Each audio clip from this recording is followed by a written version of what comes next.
आप लोगों को सुनील कुमार चैनल पर स्वागत है। आप लोगों को पढ़ने को मिल रहा है 10th क्लास एनसीईआरटी बुक है जो 13.1 है पृष्ठीय क्षेत्रफल और आयतन। तो ये पहला क्वेश्चन है 13.1 का, दो घनों जिनमें प्रत्येक का आयतन 64 सेंटीमीटर क्यूब है। यहाँ पर क्वेश्चन है दो घनों जिनमें प्रत्येक का आयतन 64 सेंटीमीटर क्यूब है के संलग्न फलकों का मिलाकर दो फलक मिलाकर दो घन मिलाकर एक ठोस बनाया जाता है। एक ठोस बनाया जाता है, इससे प्राप्त घनाभ का पृष्ठीय क्षेत्रफल ज्ञात कीजिए। जब हम दो घन जोड़ेंगे तो हम जानेंगे तो घनाभ हो ही जाएगा। ठीक है, तो दो घन हम बना दिए यहाँ पर और दोनों को जोड़ दिया गया। और कह रहा है यहाँ पर देखेंगे हम लोग कि प्रत्येक का आयतन 64 सेंटीमीटर क्यूब है, तो लिखेंगे घन का आयतन बराबर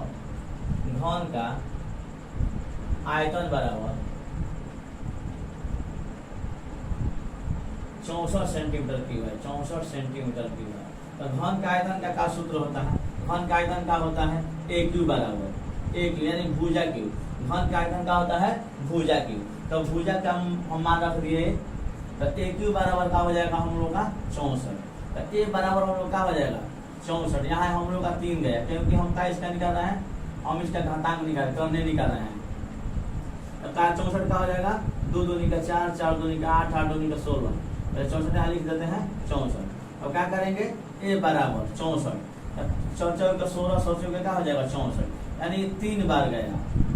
घन हम करते हैं, किसी का वर्ग करते हैं तो 2 बार 2 को संख्या मिलता है तो उसको निकाल देते हैं, और जब घन करते 3 को संख्या मिलता है उसको निकाल देते हैं। ठीक है, 4 का है 3 को है, ए बराबर का हो जाएगा हम लोग को 4 सेंटीमीटर। ए बराबर का हो जाएगा 4 सेंटीमीटर। समझ में आप लोगों को ए बराबर 4। अब हम क्या करेंगे, जब ए का मान 4 सेंटीमीटर है तो मान लीजिए कि घन है तो इसका भी 4 सेंटीमीटर हो जाएगा, इसका भी 4 सेंटीमीटर हो जाएगा, इसका भी 4 सेंटीमीटर, इसका भी 4 सेंटीमीटर, ये भी 4 सेंटीमीटर, ये भी 4 सेंटीमीटर। ऐसा क्या हो गया हम लोग का 4 सेंटीमीटर हो गया। 4 सेंटीमीटर, 4 सेंटीमीटर, ये भी 4 सेंटीमीटर, ये भी 4 सेंटीमीटर, ये भी 4 सेंटीमीटर, ये भी 4 सेंटीमीटर हो गया हम लोग का।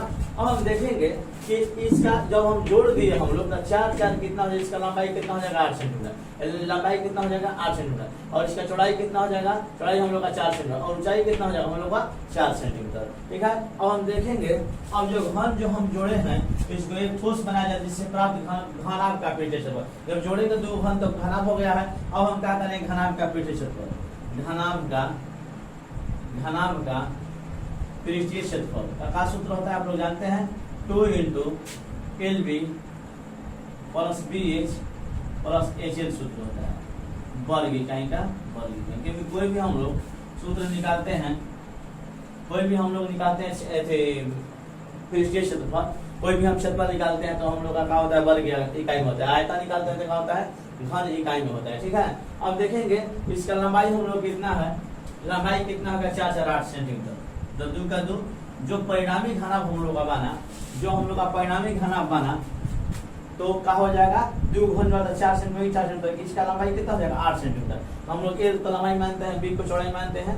ठीक है, बी को चौड़ाई, एच को हम लोग ऊंचाई या लंबाई, और इसको ऊंचाई प्लस लंबाई। ठीक है, LB + BH + HL माने एल पर लंबाई, लेंथ मीन्स लंबाई, ब्रेथ मीन्स चौड़ाई, और हाइट मीन्स का होता है ऊंचाई होता है। तो लंबाई इंटू चौड़ाई प्लस चौड़ाई इंटू ऊंचाई प्लस ऊंचाई इंटू लंबाई सूत्र होता है हम लोग का घनाभ का। तो 2 इसका मान का हम लोग का है, एल का मान का हम लोग लंबाई कितना हुआ 8 सेंटीमीटर, 8 गुना का गुना, बी का मान का है 4 और 4 के 32 हो गया। IB का मान है 4, HO का मान का है 4। कैसे तो ऊंचाई भी उतना है और इसका चौड़ाई भी उतना है, चौड़ाई भी उतना है हम लोग का ऊंचाई भी उतना है। ठीक है, लंबाई हम लोग का जो है जोड़े हैं तो 4 4 8 हुआ है, और प्लस एच का मतलब एच का मान ऊंचाई का 4 और लंबाई हम लोग कितना है जोड़े हैं तो 4 4 8 सेंटीमीटर, 8 सेंटीमीटर स्क्वायर। अब क्या करेंगे, 2 का 2 इंटू का इंटू, और 4 के 32 का 32 प्लस 4 का 16 का 16, फिर 4 का 32 का 32 सेंटीमीटर स्क्वायर। अब क्या करेंगे, 2 का 2 32 32 64 6 17 10 80 80 सेंटीमीटर स्क्वायर।